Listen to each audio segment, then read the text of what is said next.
special solar filters. You can't just use eclipse glasses if you're using those magnifying devices. So telescopes, binoculars, you can only use them if you have a specialist solar filter. And you really need to know what you're doing for using magnifying devices at an eclipse. The safest thing to do is to simply use a pair of eclipse glasses. Another thing we should just mention also, when you have your eclipse glasses, you still shouldn't stare at the sun for long periods. These are not designed to stare at the sun for minutes at a time. The best thing to do is to put on the glasses, have a short, quick look at the sun, and then look away. And maybe share the glasses, give them to someone else. Yeah. Do not just stare at the sun for long periods. And of course, just the final safety message, if there are children, just be very careful with children and supervise children carefully. Meanwhile, back in Asia, it looks like we are around about maximum eclipse in Bela in Pakistan. So this is in southern Pakistan, close to the Arabian Sea. Maximum eclipse is around about now. Magnitude 0.98. So they don't, very, very close. The ones won't meet. Yeah.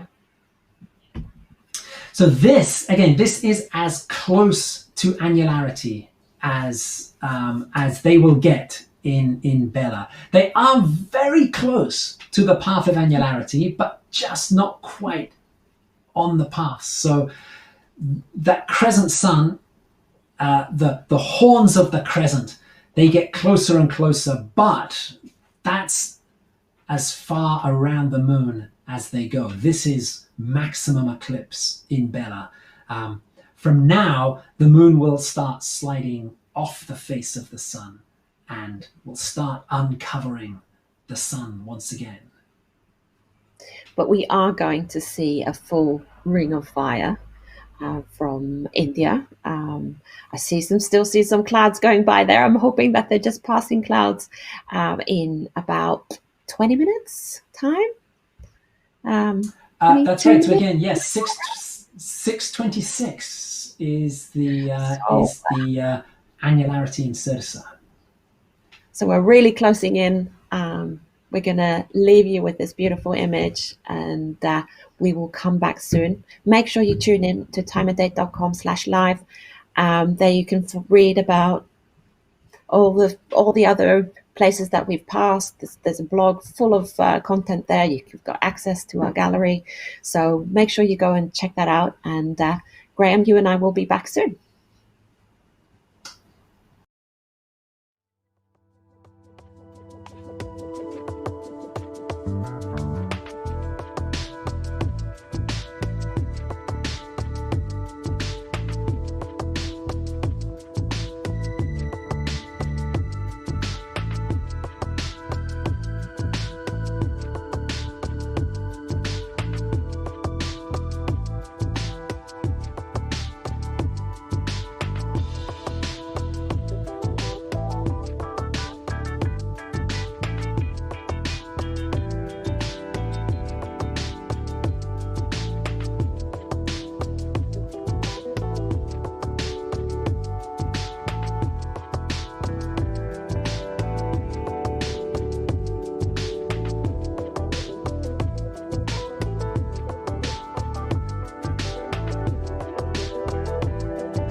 Welcome back. We've been looking at some images there from Sirsa in India, and there are a few clouds there that are really annoying me, Graham.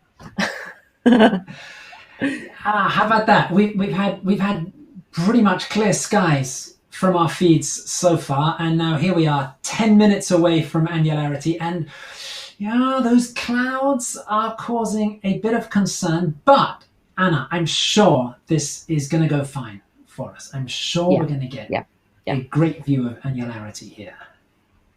Yeah, I'm hoping for that. And what do we look out for during annularity?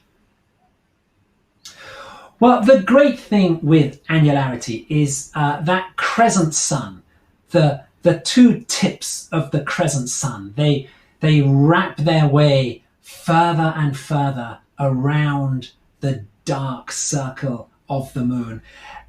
It becomes quite mesmerizing, as the ring gets closer and closer to being formed until finally the sun forms a complete ring around the dark moon. We're going to see this happening over the next 9 minutes here from Sirsa. One other thing to look out for as annularity begins is Bailey's beads. What are they? Now, many people are familiar with Bailey's beads from total eclipses. This is just before the moon completely covers the sun during a total eclipse. There are just some final beads of sunlight that can be seen shining through valleys on the surface of the moon. But Bailey's beads also apply to annular eclipses. In fact, Francis Bailey, the English astronomer who first gave the proper description of what these beads of sunlight were, he actually wrote his paper after observing an annular eclipse in Scotland in 1836.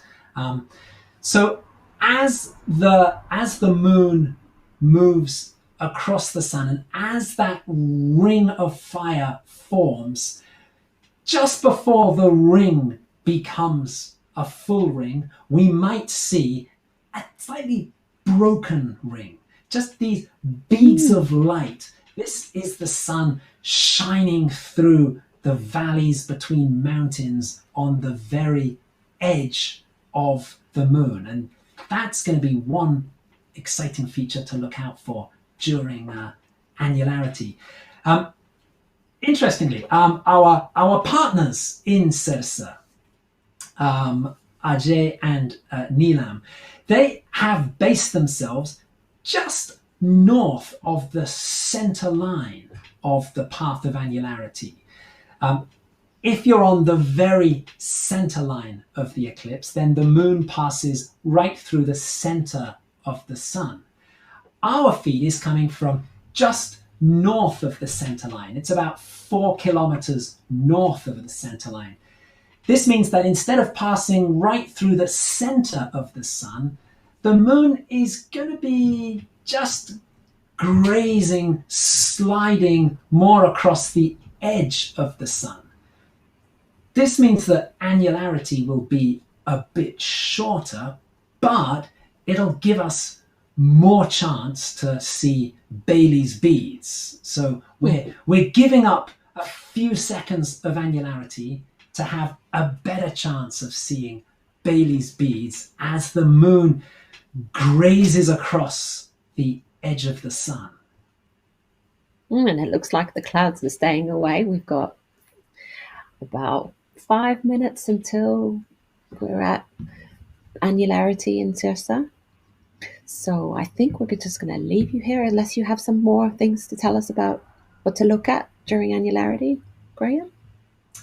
No, I think it would be great to just enjoy watching this 5-minute countdown, and then we will have about 30 seconds of annularity from Sirsa, and then the ring will be broken again, and we will be back to a crescent sun, but on the other side of the sun. The crescent sun will have flipped around, and it'll be a mirror image of what we're looking at now. Super excited. We're going to leave you with that. Make sure you go to timeanddate.live and check out our blog there. There's more explanations there. And we're going to leave you with some spectacular images from India. We'll see you soon.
Well, we're back, and wow, that was pretty awesome. Wasn't it, Graham?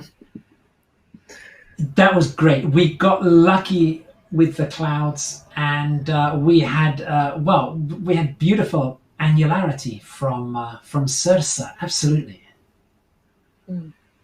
And you can explain a little bit more why the Ring of Fire was so skinny. We do have a really good graphic that can help us explain this. The reason for this.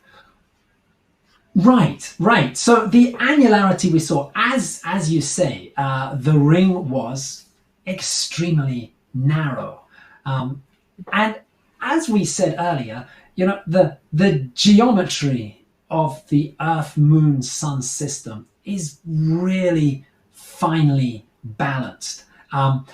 The diagram that we have on the screen now, on the left hand side, we are looking down on the Earth from space, and we're looking at the Earth and the Moon, and we're looking at the different shadows of the Moon. So the big shadow we're looking at is the penumbra. Anywhere in the penumbra you see a partial eclipse. The dark shadow just to the right of the Moon, that's the umbra. That's what gives us total eclipses. And today we're looking at the third kind of shadow, the antumbra, and this is where the Moon becomes silhouetted against the Sun. But this thing is really finely balanced. The Moon's umbra misses the Earth, really just by thousands of kilometers. So the antumbra is extremely small. The closer you get to the Moon, the smaller the antumbral shadow becomes. So on our globe, we have marked 2 locations. So here, the bottom location, this is down towards the bottom of the Earth. The curvature of the Earth has actually taken that location a little bit further away from the Sun. So the Moon's antumbral shadow is bigger. At the beginning of our broadcast, Anna, when we looked at the world map and we looked at the Moon's shadow moving across the map, we saw that the shadow was changing shape as it moved across the globe. At the start and at the end of the eclipse, it was much bigger, but in the middle it became much smaller, and that's what this diagram is showing us. If we look at our second location on the globe, if we move up on the globe, here the Earth's curvature is actually bringing us up closer to the Moon. It's bringing us closer to the Moon's umbra. It's bringing us closer to a total eclipse. Now, today it was impossible to actually get right into the umbra, but at the midway point of the eclipse, it is only just an annular eclipse. It's very, very close to being a total eclipse. Now, the annularity that we just watched in Circe, this happened at 11:56 a.m. local time. So it was pretty much noon local time. That tells us that it really was near the middle of the path of annularity. It was about as close to the Moon as we are going to get today. The result of that is shown on the right-hand side of this diagram. We've got 2 images of the Sun in our eclipse view box on the right-hand side.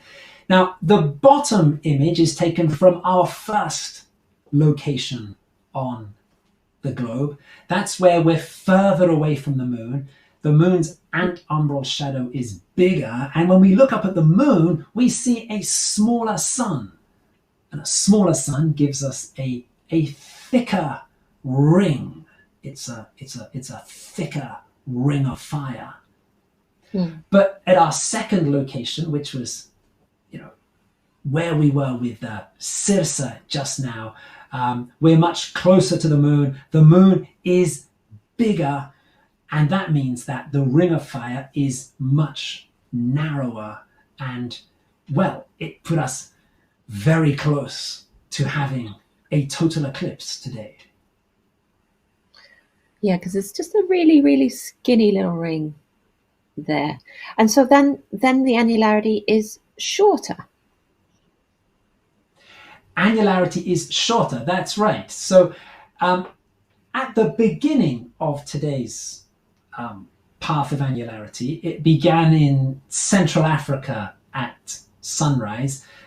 There, annularity lasted over a minute because the moon looked smaller. The moon needed more time to work its way across the face of the sun.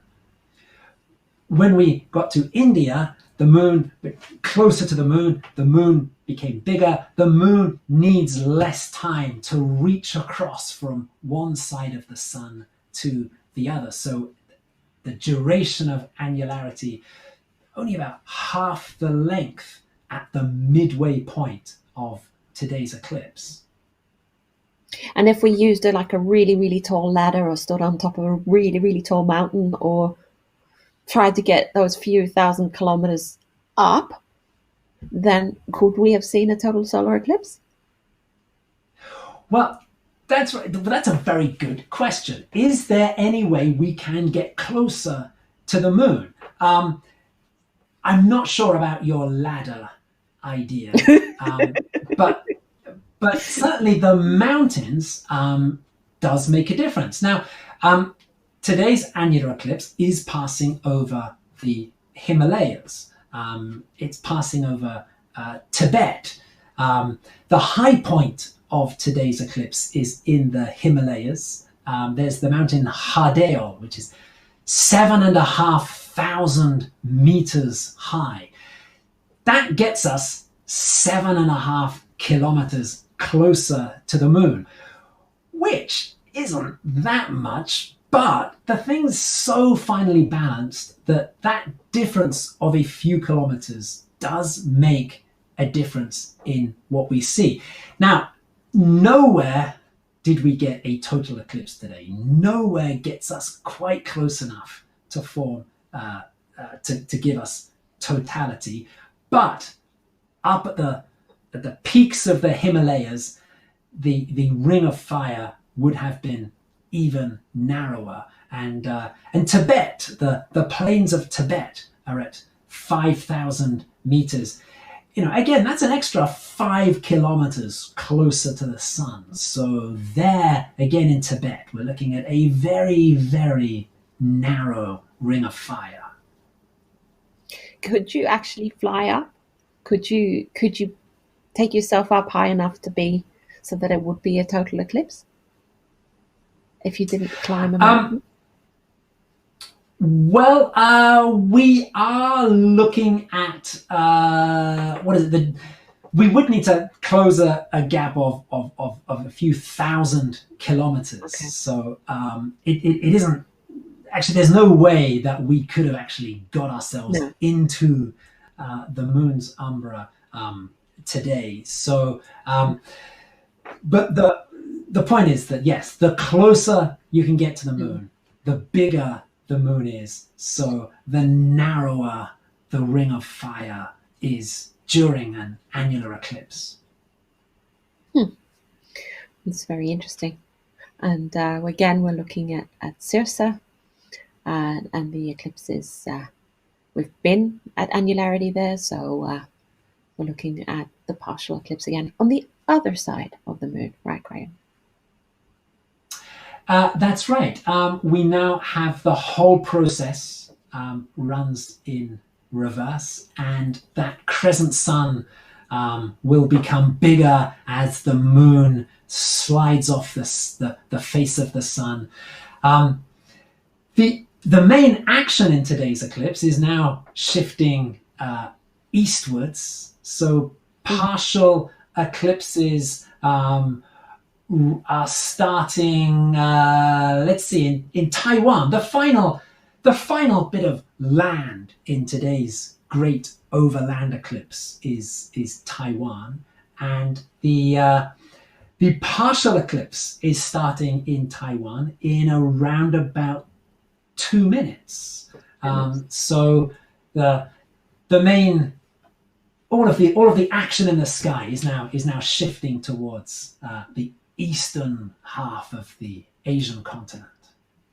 So we're moving along with the shadow of the Antumbra. That's right. That's right. Yes, yes. Also, partial eclipse starting in. In fact, here we have now on our screen. So this is now coming live from Taipei in the northern part of Taiwan. Now, Taipei is not on the path of annularity today. We are hoping to get images from Taiwan further south as well from the path of annularity. In Taipei, the partial phase of the eclipse will start at 6:50 UTC, which is in around about a minute. If we keep watching this image, we might be able to see the start of the partial eclipse. Now, in Taiwan, the moon should start eating away at the sun from. If the sun was a clock face, the moon should start eating away from around about somewhere between 5 o'clock and 6 o'clock on the clock face of the sun. So we can have a look at this sun and see if we can see the moon. There you go. Starting to. Right. We've got our. This is from our time and date graphic. This is the situation in time. So the moon is right somewhere between the 5 o'clock and 6 o'clock position. The moon should start eating away at the sun any moment now. Here we are back in Cersa. Yeah. So yeah, if we maybe went back to the view from right. There might be some clouds going on. We're going to leave you with this, and hopefully we'll get our feeds from there. You go, it's back, and we're going to leave you for a while. We will be back with more things to learn about eclipses soon. Talk to you later. Bye.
Hello again. We're looking at a beautiful city picture here from Taipei in Taiwan.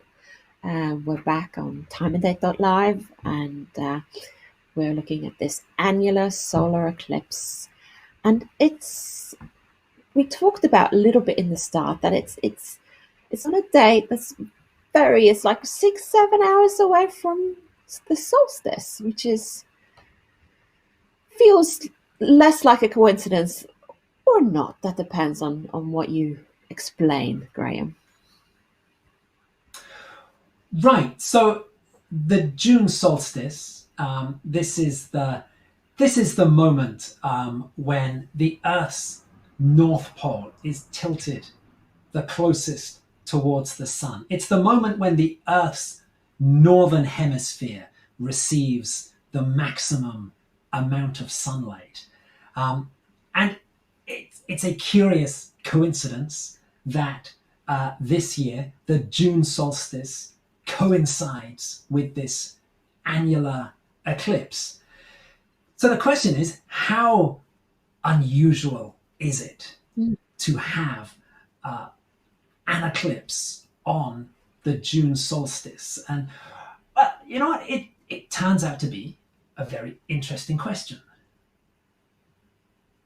We did look into our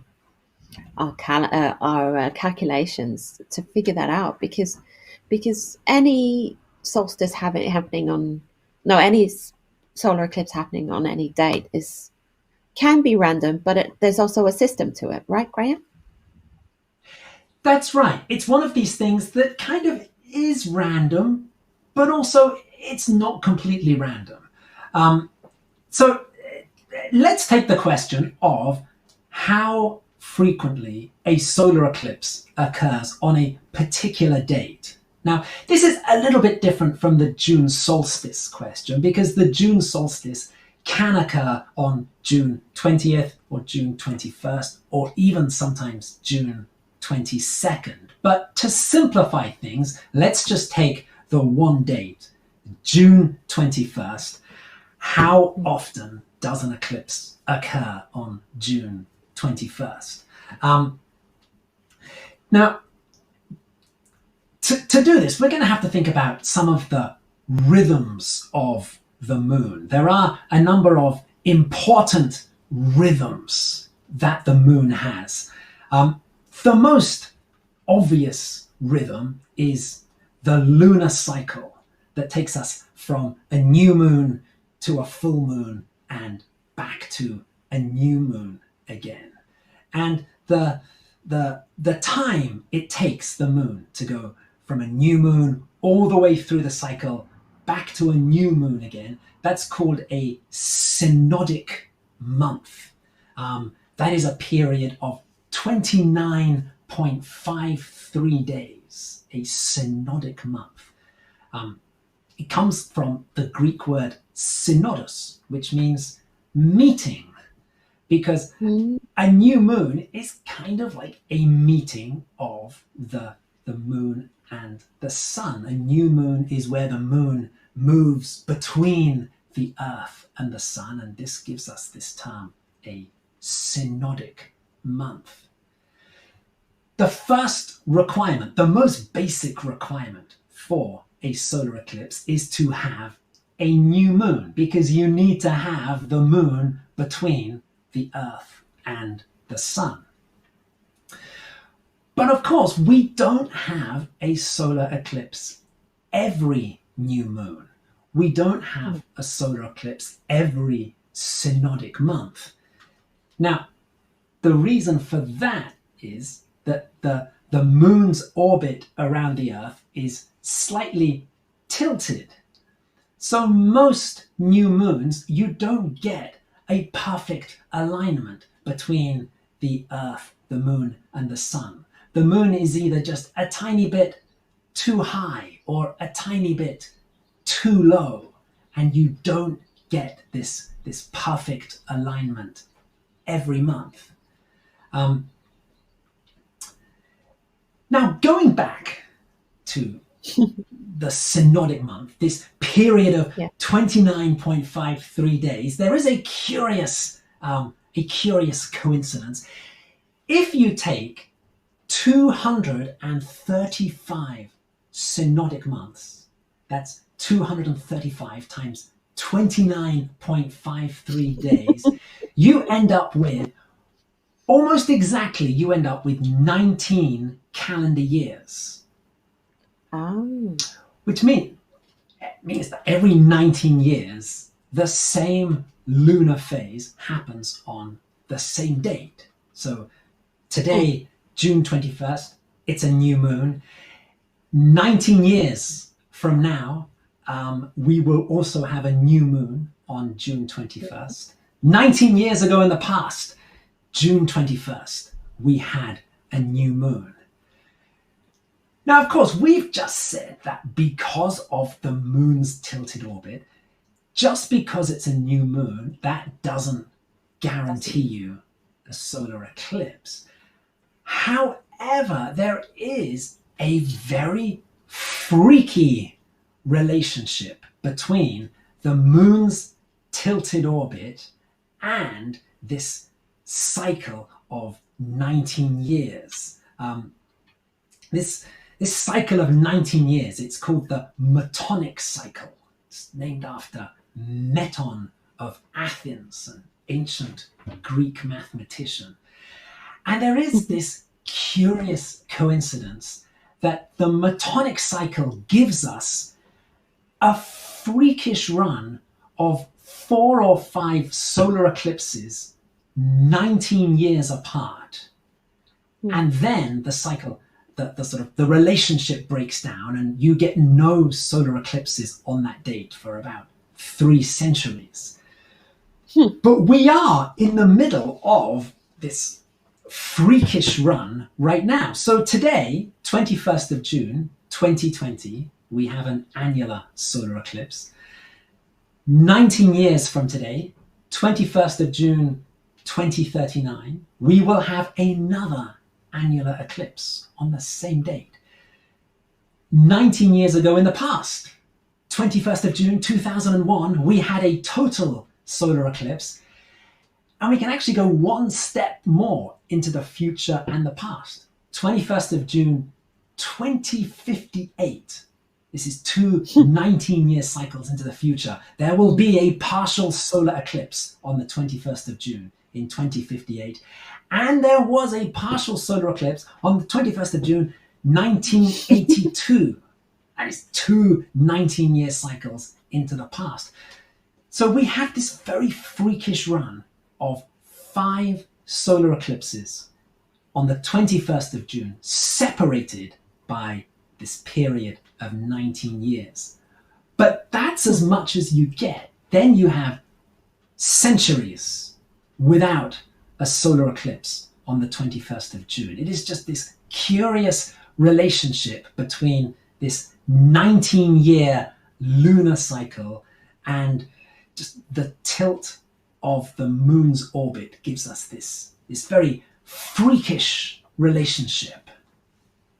But the one in 2039 will also happen on the solstice, right? So 2039, that is also the solstice, right? 21st of June, 2039. So that is, we just have to wait 19 years for another June solstice annular eclipse. But there are other calendar relationships, aren't there, between the eclipses that come every 6 months? We have a calendar illustration, don't we? Right. So, the moon has a number of rhythms to it. And this calendar that we're looking at demonstrates another important rhythm, and that is the rhythm of the tilt of the moon's orbit. So we're looking here at a 4-year period of solar eclipses, and we know that for a solar eclipse we need to have a new moon, but we also need to have the moon's tilted orbit aligned just right. Now, it turns out that about every 6 months, the moon's tilted orbit comes into alignment for a period of about 34 days.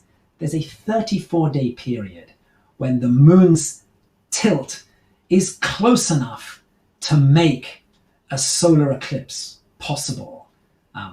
This is called an eclipse season.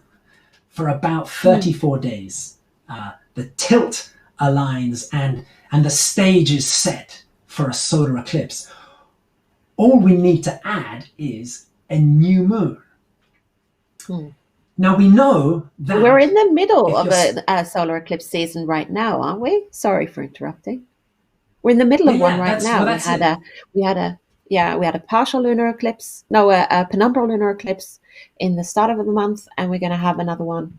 We have our annular solar eclipse now, and then we're going to have another penumbral lunar eclipse in the start of July, right? That's right. So we have this period of 34 days, an eclipse season. And during that period, any new moon will produce a solar eclipse somewhere on the Earth. Likewise, any full moon will produce a lunar eclipse. Now, because we know from the synodic month that we get a new moon every 29.53 days, we also get a full moon every 29.53 days. Because the eclipse season is 34 days long, that guarantees that there must be at least one solar eclipse and one lunar eclipse in any eclipse season. There might even be two if one comes at the start, one comes at the finish. And you mentioned just now, we had a penumbral lunar eclipse 2 weeks ago. We will have another penumbral lunar eclipse in 2 weeks' time. So this eclipse season has 3 eclipses, 1 solar and 2 lunar eclipses. And the solar eclipse calendar we have on the screen at the moment shows the solar eclipses we've had during these seasons over a 4-year period. This is also nice, Anna, because this is a bit of a memory lane trip for us as well on timeanddate.com. So February 26th, 2017, there was an annular eclipse across South America and Central Africa. I was on the ground in Angola for timeanddate.com for that eclipse. An eclipse season passes. We wait about 6 months and then we get to the next eclipse season. Anna, you and I were together on the 21st of August, 2017 for the Great American Eclipse, the total solar eclipse across the United States. We then wait about 6 months for the next eclipse season. Now, 2018 and the beginning of 2019, we have this run of partial eclipses. Now, that looks a little bit boring, just those partial eclipses, but the other side of the coin is that we also have lunar eclipses during these eclipse seasons. And, Anna, we had 3 spectacular total lunar eclipses that we broadcast on timeanddate.com. First was in January 2018. That was 2 weeks before the partial solar eclipse you can see here. At the end of July 2018, between these 2 partial solar eclipses, there was another total lunar eclipse. And then again, January 2019, that gave us a third total lunar eclipse in an 18-month period. And then the rhythm shifts back towards solar eclipses. So last July, we were in Argentina to broadcast the total solar eclipse on the 2nd of July 2019. 6 months later, there was and another annular solar eclipse 6 months after that brings us to today, June 2020, and today's annular eclipse. So these eclipse seasons come about 6 months apart, but not exactly 6 months apart. You can actually see that they come slightly less than 6 months apart. And this is all to do with another interesting rhythm of the moon. The moon has this tilted orbit, but the moon's tilt itself is rotating around the moon, which means that every year these eclipse seasons happen about 20 days earlier. So 3 years ago we had that great American eclipse on August 21st. Here we are now, 3 years on. We've slipped all the way back to June, because every year, because of this other rhythm of the moon, the way that its tilted orbit is actually rotating and spinning around the moon, it means that every year eclipse seasons come 20 days earlier. This gives us the concept of an eclipse year. An eclipse year is shorter than a calendar year. An eclipse year has 2 eclipse seasons, but it's only 346 days long. It's 20 days shorter than a calendar year. And that means, as we can see from our eclipse calendar here, eclipses happen just a little bit earlier every year.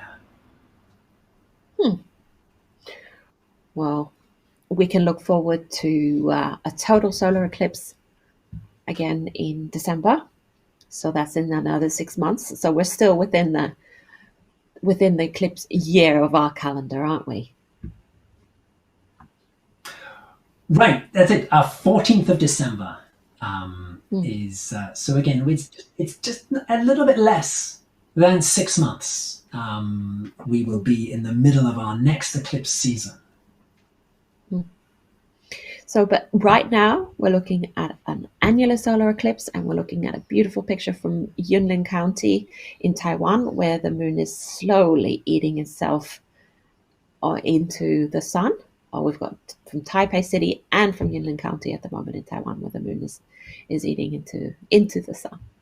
And we'll leave you with those images for now, and we'll see you soon. We're on timeanddate.live. Check out the blog, and we'll be back soon.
And we are back, timeanddate.com live, looking at the moon. No, not the moon. Well, it's the moon moving in over the sun in Taipei City, Taiwan. And it's easy to get a little bit confused here because we've got a pink, whitish crescent sun, and then we've got a yellow, orangey one from Sursa, and we had a black and white one from Ishigaki, and then we had a really red one from Brunei. So we had a lot of different variations of the sun up on the screen there before we came on, Graham. Please explain. Well, when telescopes are pointed at the sun, they do need solar filters. And there are different kinds of solar filter that can be fitted to a telescope, and they all filter out slightly different wavelengths, and they give you a slightly different color sun. That's why we're seeing here this very white sun from Taiwan and that very yellowy sun from India. The difference is simply in the filter that is being used on the telescope.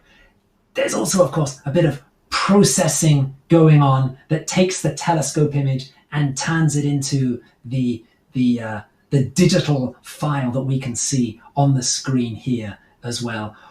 All of that just helps to create slightly different shades of the sun. So different astronomers, different equipment, different parts of the world giving us, different shades of the sun today.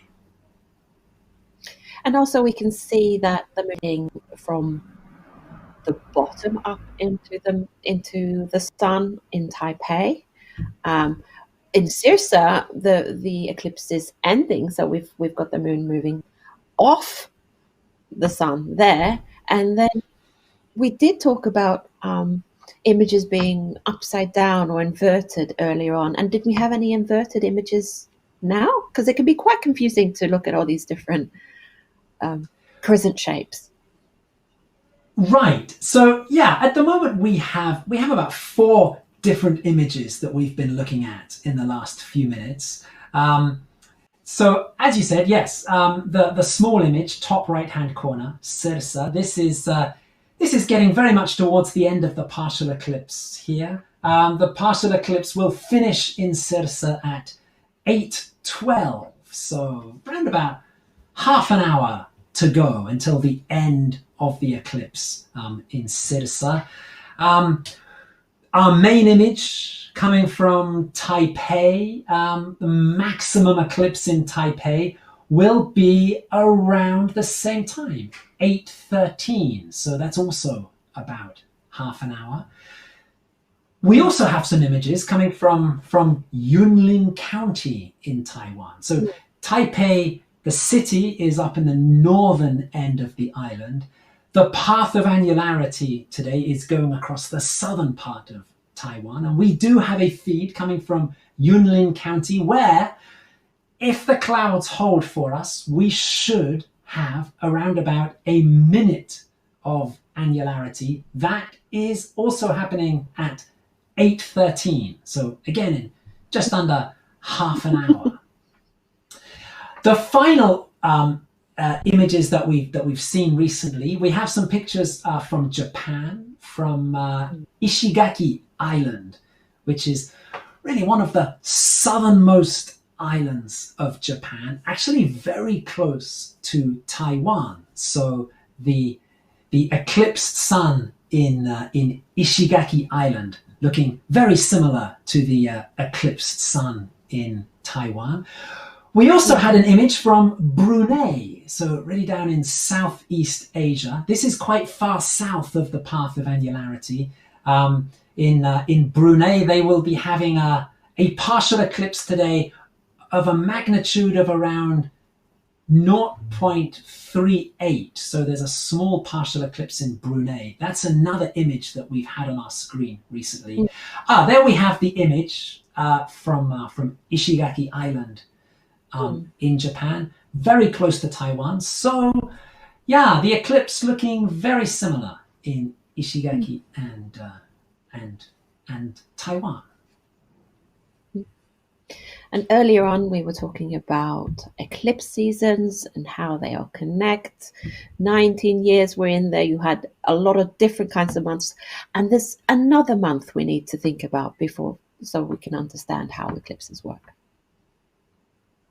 Right, Anna, you had so much fun thinking about the synodic month and the eclipse year that, we just thought would you like to hear about one more important rhythm that the moon has? So the moon's orbit around the Earth is not a circle. It is an elliptical shape. So sometimes the moon is a little bit closer to us. Sometimes the moon is a little bit further away. Today, the moon is a little bit further away. That's why we're having an annular eclipse, because the moon isn't quite big enough to cover the sun completely. When the moon is at its closest point to the Earth, that is called perigee. When it's at its furthest point, that is called apogee. There is a final lunar cycle that we can tell you about, and that is the time it takes the moon to go from perigee all the way around to apogee and back to perigee again. That is called the anomalistic month, and that is 27.55 days. So how many months do we have now? How many different levels do we have? Right. Okay, so we've looked now there at 3 lunar cycles. There is the synodic month, the time from a new moon through to a full moon, back to a new moon again. There is an eclipse year.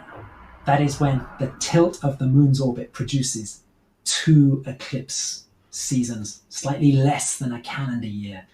And we have the anomalistic month, the time it takes for the moon to go from its closest point to its furthest point, back to its closest point again. Now, here is the interesting thing with these 3 cycles. Here is another freakish coincidence. Anna, if you take 223 synodic months and you take 19 eclipse years and you take 239 anomalistic months, you will see that all of those add up to equal 18 years, 11 days, and 8 hours. These 3 cycles fall into almost perfect synchronization every 18 years, 11 days, and 8 hours. Now, these 3 cycles, these give us the 3 key components of an eclipse. The synodic month, that gives us the new moon. That's the most fundamental thing we need for an eclipse. Eclipse years, that's to do with the tilt of the moon's orbit. That's the second thing that we need for an eclipse.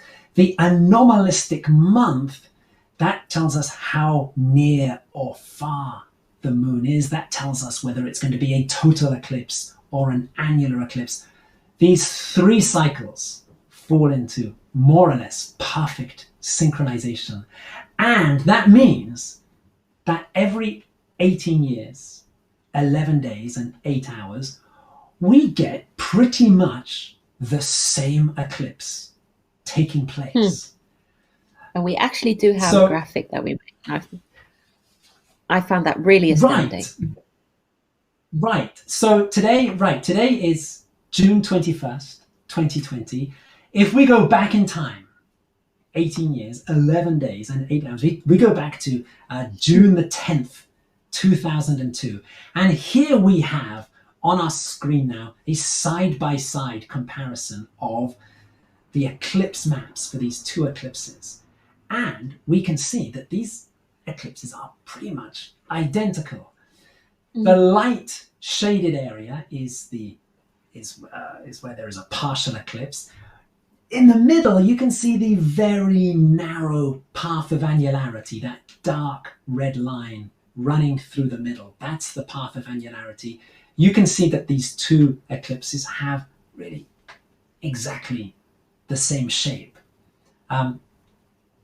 Now, of course, the interesting difference is going back to 2002, there it's June the 10th to June the 11th. Now, it's just an odd thing because the eclipse is going across the international date line. So that's actually giving us 2 dates for that eclipse.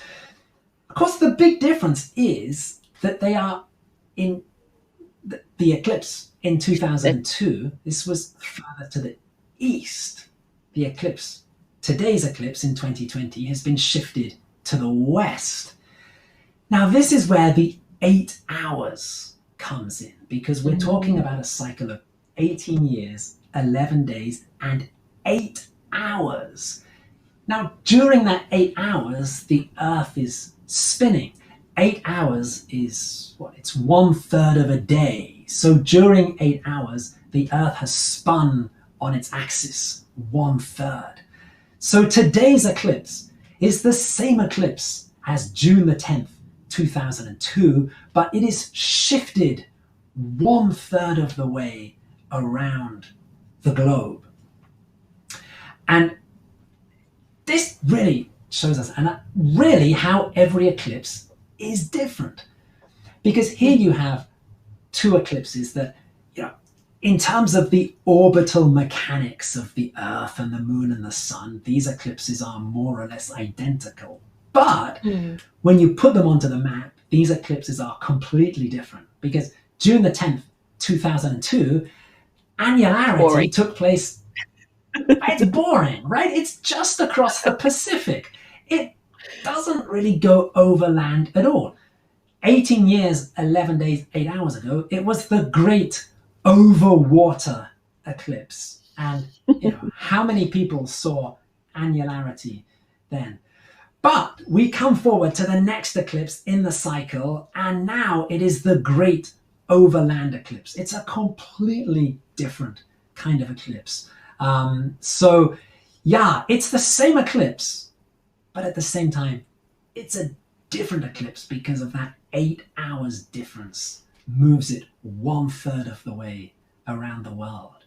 And that is what a difference the it makes. Saros cycle. Yeah, right. It makes a huge difference, doesn't it? Completely different. And so there is, there is one of the great heavenly rhythms, the Saros cycle, discovered 2,500 years ago by the Babylonians, who discovered this hidden rhythm in the movements of the Earth and the Moon and the Sun. And we're coming up towards Annularity in Taiwan. We've got looking at a beautiful image there from Yunlin County, and they will be getting it. What did you say? 8:13 UTC?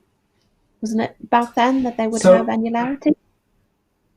Annularity in Yunlin County is coming up at 8:13. That's correct. So not so far away, just 15 minutes away or so. So we'll leave you with beautiful images from Yunlin County and hopefully from Ishigaki Island and from Taipei. And we'll have a look at those and we'll see you very soon. Check out timeanddate.com/live. We have more information on our blog there, and we'll see you back in a while.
again.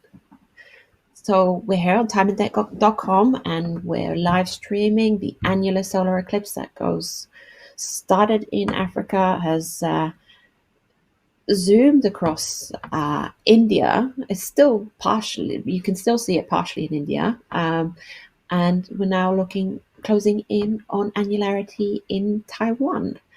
And we do have a little replay of the annularity from Sirsa in India, don't we, Graham?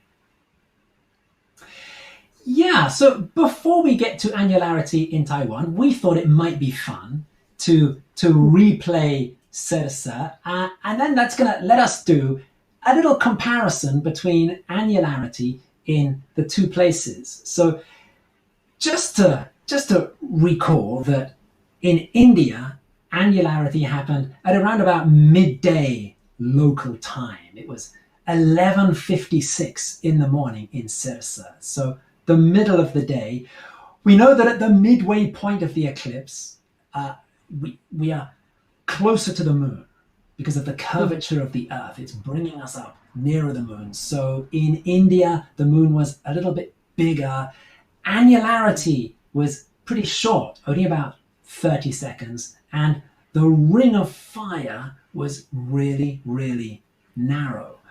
We're going to replay so we can see that one more time, and then we're going to switch back to Yunlin County in Taiwan, and we're going to then be able to enjoy annularity in Taiwan. That's going to be coming at 8:13, so that's coming up in about 10 minutes.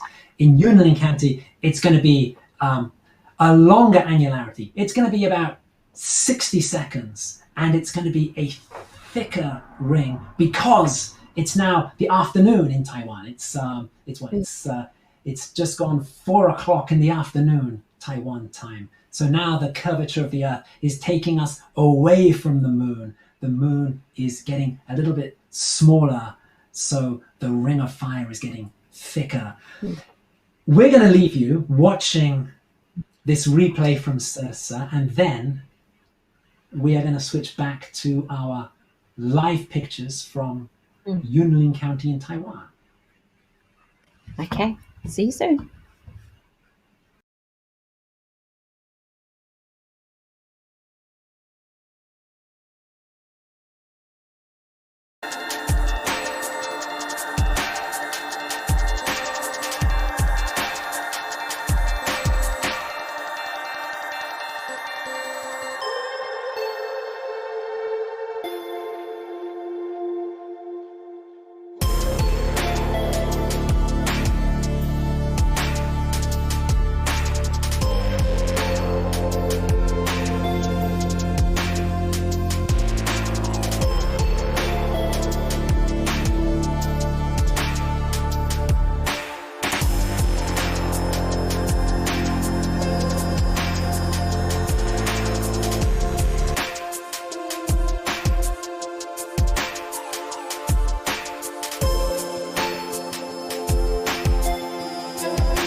Well, hello again. We're looking at images from Taipei City in Taiwan. They're having a few technical difficulties in Yunnan County, aren't they, Graham?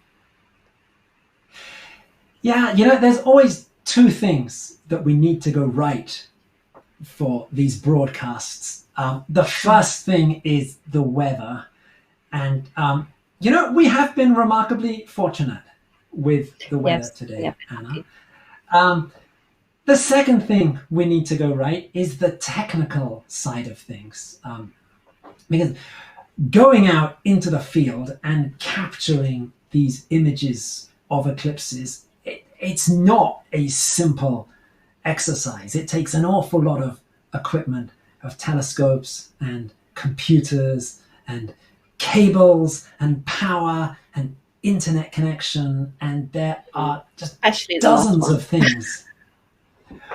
Right, there are dozens of things. Any one of them, if it breaks or if it goes wrong or if there's some kind of problem, it can interrupt our feed. And I'm afraid that is the problem we're having right now in Yunnan County. All of this is happening out in the field because the path of annularity doesn't pass over any main astronomical observatories today. These pictures in Taiwan, they're coming from the Astronomical Museum in Taipei, so they're very well geared up and organized for bringing us these pictures. Down in the south of Taiwan, they've had to travel down, they've had to set up. And unfortunately, there are many things that can go wrong. Again, we've been very fortunate today so far. Wi-Fi mobile coverage. Right. Very important when you want to live stream an eclipse of any sort. And things can go really wrong there. We've experienced that ourselves when we were in Argentina with a total solar eclipse last year. So looking at images from Taipei in Taiwan, and that's a pretty awesome picture too, isn't it, Graham? Yeah. Now we are around about maximum eclipse in Taipei. This is magnitude 0.94. So 0.94 of the sun's diameter is covered by the moon. Even though we're not seeing annularity here, Anna, I think we can tell from this picture that the moon is a little bit smaller than we were seeing it in India. If we can just kind of imagine the moon shifted a little bit to make a ring, I think we can see there that the ring would be a little bit thicker than the ring of fire that we saw in Cersa. So we're going to have to use our imagination a bit there. But I think this picture does show us that compared to India, the moon is looking a tiny bit smaller in Taiwan. And it's at the moment, if you didn't know what you were looking at and you're looking at this, you'd think that it's a crescent moon, a weird crescent moon or something like that. You'd be quite confused looking at this. It is looking a lot more like a very thin crescent moon, very close to a new moon. Just noticed there, just coming, it looks like they have some clouds down in Ishigaki Island. So again, this is very, very close to Taiwan. There is I think that was a picture of the telescope that they're using there. So it looks like they're having a few cloud problems down there in the southern part of Japan. We do have a beautiful picture of maximum eclipse from just outside the path of annularity. So Taipei, just to the north of annularity. And we'll leave you with that. We'll be back very soon. Check out timeanddate.live for our blog with info, pictures about what's going on with the eclipse. And we'll be back soon.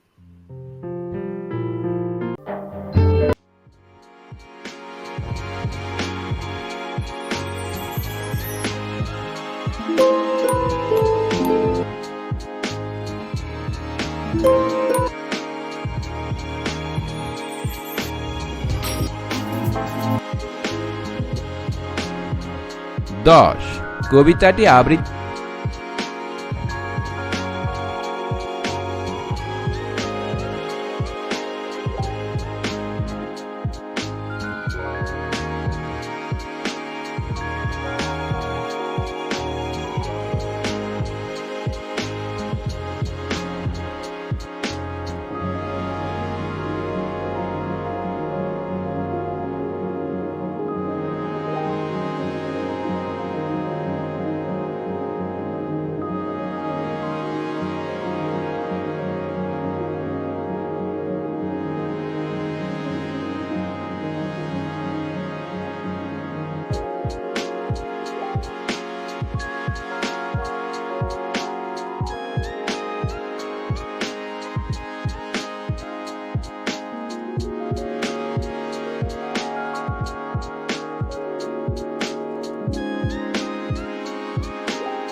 Hello, welcome back to timeanddate.com, this live stream of the annular solar eclipse that went across Africa Middle East, Asia. It's China. It's just past Taiwan and now is moving through the Pacific Ocean.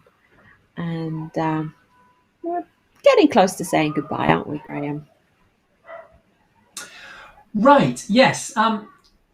In our map in the top right hand corner of the screen, that shows us where the Antumbra is now. So it's left Asia, it's left Taiwan. It is now heading out across the Pacific. The annular eclipse will be ending in about 10 minutes. In 10 minutes, that Antumbral shadow. This is the very dark spot in the center of the map. It's going to streak across the Pacific, and it will be ending near Guam at sunset in around about 9 or 10 minutes. The partial eclipse in Taiwan will continue a little bit longer. That still has about another hour or so to run. The partial eclipse in Taiwan. The very final bit of today's partial eclipse will end at 9:34 UTC. The very final spot will be a little bit of the Pacific Ocean near the Philippines. So this eclipse will be completely finished in just over an hour's time. And we were supposed to be in Oman. We were supposed to have our mobile observatory there, and then there was something, just a little silly pandemic that happened. And you have a similar astronomical story about things that aren't supposed to happen that happen after all, haven't you, Graham? Well, there you go. So this has been the first big eclipse of 2020, and 2020, this is the year when we've all realized that there have been many things in life that we have taken for granted, and one of the things that we take for granted is the sun. The sun has been in our skies doing a very dependable job for about 5 billion years. And it will be around for another 5 billion years. Again, doing a very steady, dependable job. But the sun does have the odd moment.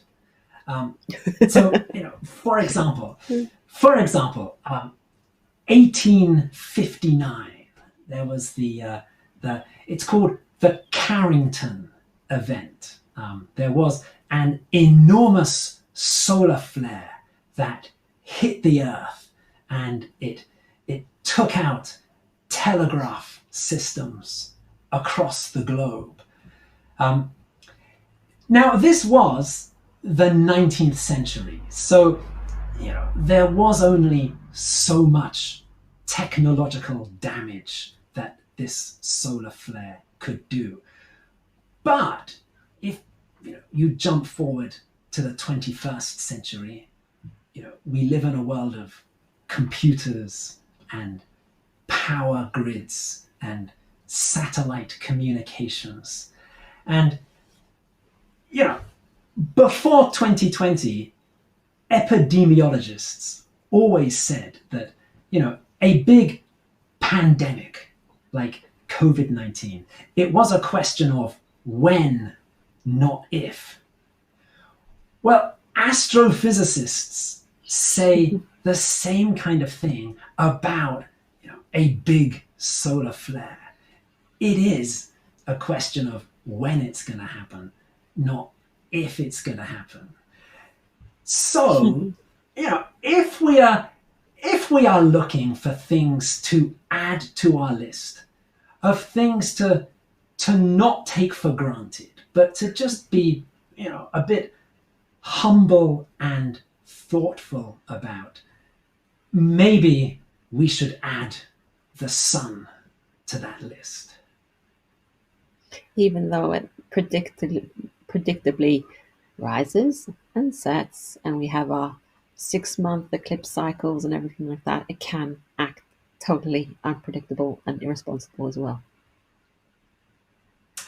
It does have its moments. That's for sure. Yes.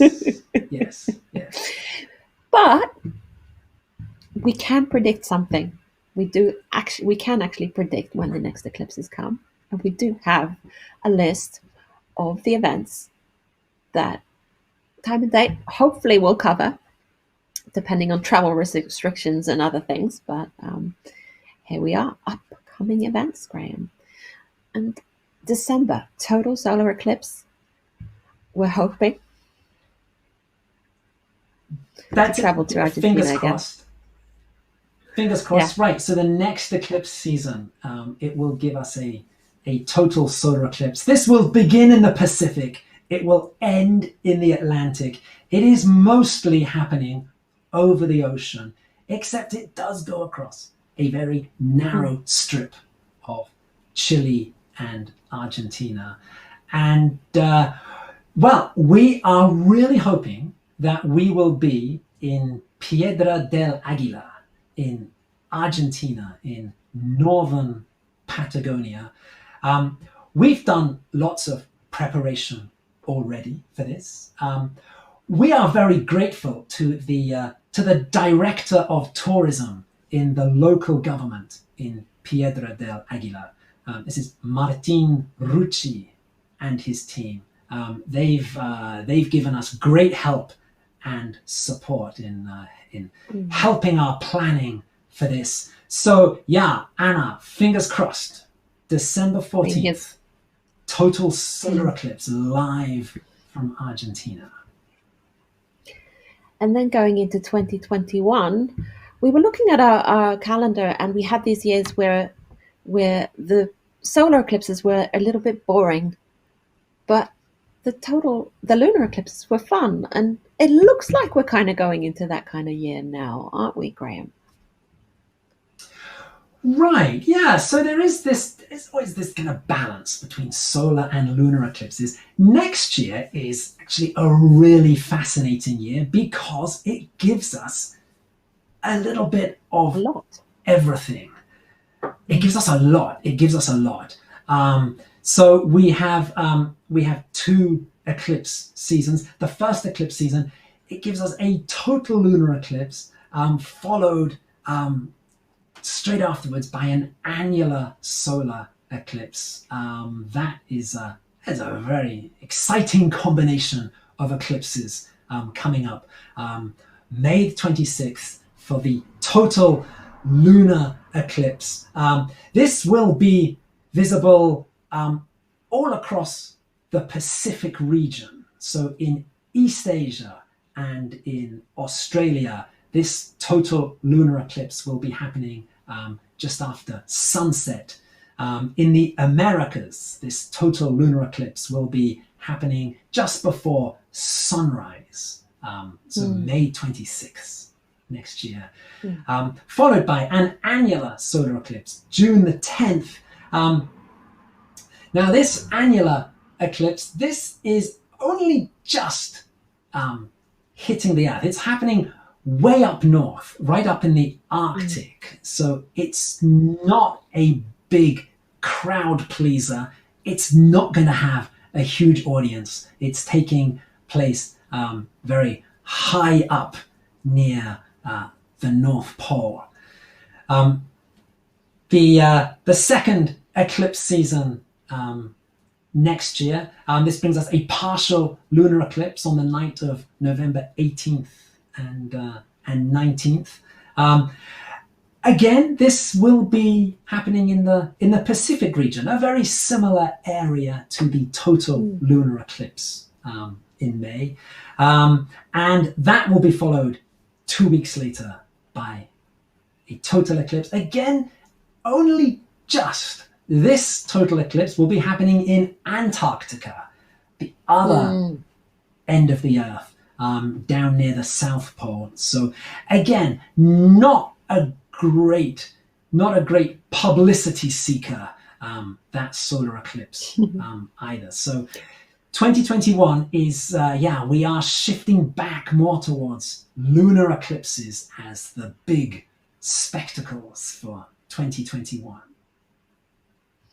And you can find all these events and more events on timeanddate.com. We have lists of previous eclipses and future eclipses, and you can go in and watch an animation of how it will look where you are. So if you're lucky enough to be in the area, you can actually, even though if you're not in the annular path or in the totality path, you can actually see a partial eclipse. So please go in and check us out on timeanddate.com.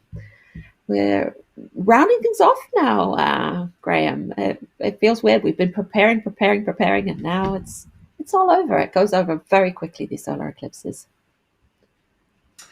It does. And wow, we are hugely grateful to all of our partners around the world that have helped us with this broadcast.